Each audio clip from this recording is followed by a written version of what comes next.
So my spirit is very ambitious, and I really try and make sure that I can do the most that I can do to get what I want. And that can be a fault, that can be a strength, but I definitely think I'm very, very ambitious. My spirit is all about being passionate and cheerful, so I always chase after everything I'm passionate about, and I always try to look at the positives in every situation. We're very communicative with each other, so... Yeah, like if something's wrong, we say it. Yeah, exactly. I'm a very quiet person, but my style is very loud, so I'll be wearing bold colors like neon.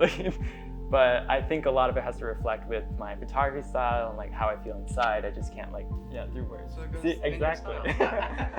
I feel like style is just another way to represent who you are. And so I'm really inspired by the past, and my photography style is very inspired by the past too, so they kind of intertwine.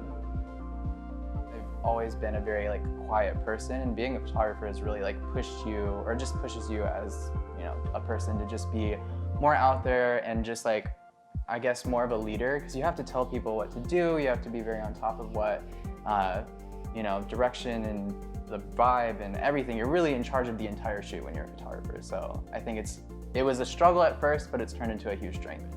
When we go shopping, we even look in the women's section because we will buy a jacket because it fits, it looks good.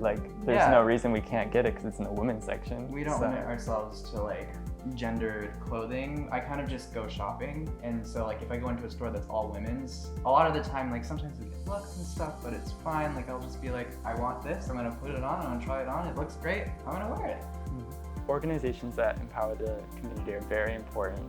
Even though I grew up with a family that was very supportive and they normalized coming out for me, there was still the time where I didn't know this, so I of course felt alone. I'm sure everyone in the community has at some point.